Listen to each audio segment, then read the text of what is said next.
We call ourselves the most intelligent species on Earth. But intelligence has come with a strange price. A human may spend 40 hours a week in an office, trading time for money, just to pay for food, water, and a place to sleep. And yet, a bird wakes with the sunrise. It sings into the morning sky, and then flies freely to find its food for the day. One works to survive, the other simply lives. A deer grazes freely in a meadow. Its only payment a watchful eye for predators. But humans? We pay for survival. We invented money. We invented debt. We built systems where life itself comes with a price tag. So I ask you, is that intelligence, or is it a clever form of captivity? We boast of our technology, of our satellites circling the planet. Yet when we want to know if it will rain tomorrow, we switch on a television. Meanwhile, elephants sense a storm hours before it arrives. Birds change direction long before the sky darkens. Even ants begin sealing their tunnels when pressure shifts. And we, the most intelligent species, wait for a forecast. Our minds are fragile too. If someone frightens us, the fear can linger for days, years, sometimes a lifetime. We call it trauma. We carry it like a shadow that never leaves. But if you graze a deer with a bullet, it runs, it trembles, and minutes later, it is grazing again, as though nothing happened.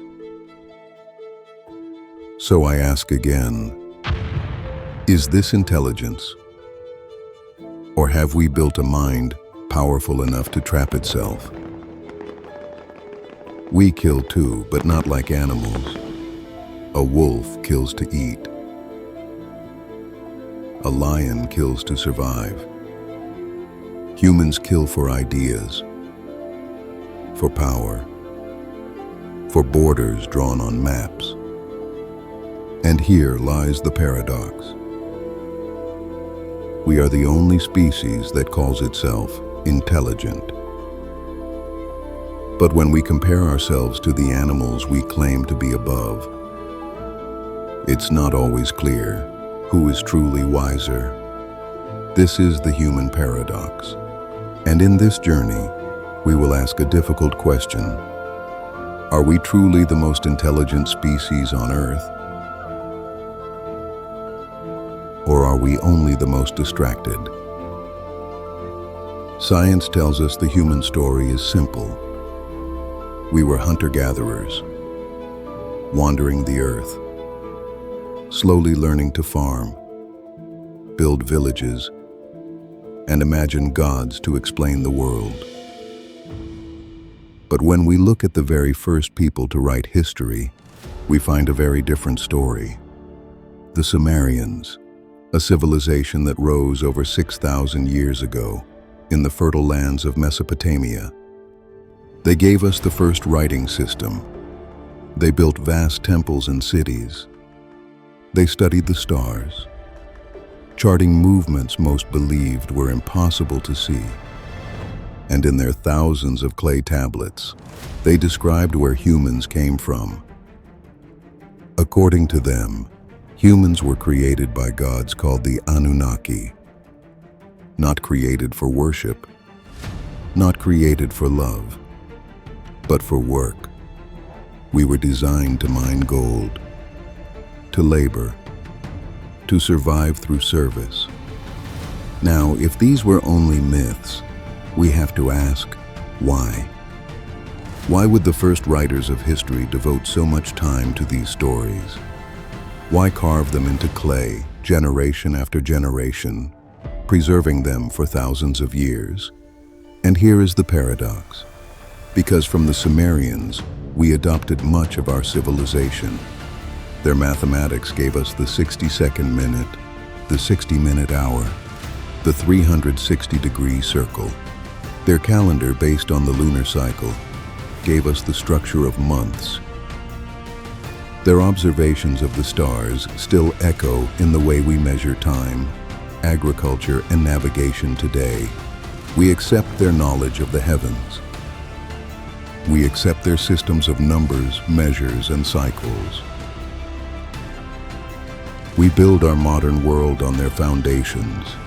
And yet, when it comes to their stories of human creation, we dismiss them as fantasy. Why do we take their mathematics seriously, but not their mythology? Why accept their measurements of the moon, but not their accounts of why we exist? If they were capable of precision so advanced that we still rely on it today, why could they not also have carried fragments of truth in their creation stories? If it was imagination, it was imagination far beyond what science says they should have had. If it was memory, then perhaps it is a truth we no longer want to face.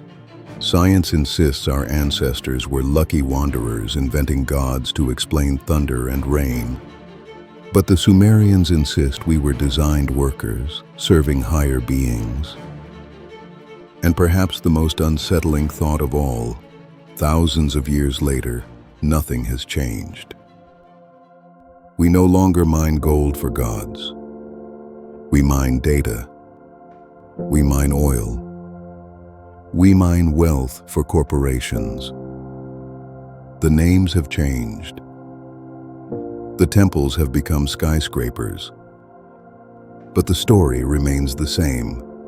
So we must ask, if we trusted their knowledge of numbers, time, and the stars, why do we refuse to even consider their knowledge of our origins?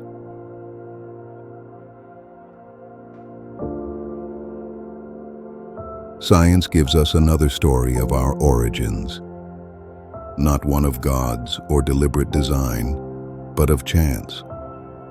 The Earth formed 4.5 billion years ago. A ball of rock, spinning in the emptiness of space. Somehow it landed in the perfect position, not too close to the sun, not too far away. A narrow band scientists call the Goldilocks zone.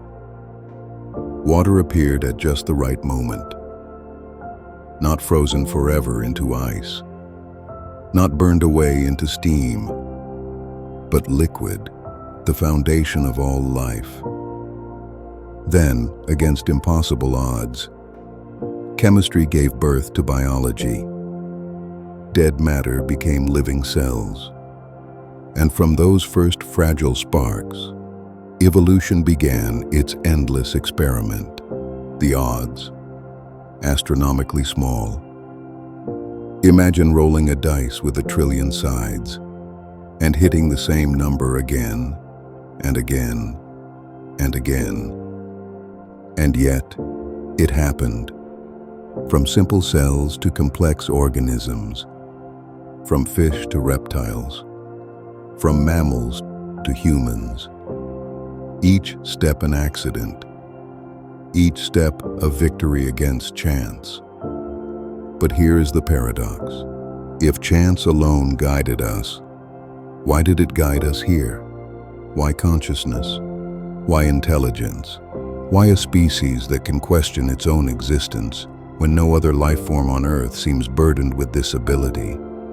Science says it was luck, a cosmic accident, 1 billion coin tosses, all landing heads. But if we accept that story, is it really so different from the Sumerian story of design? One says, you were created by higher beings to work. The other says, you were created by random chance, with no purpose at all. Which story is harder to believe?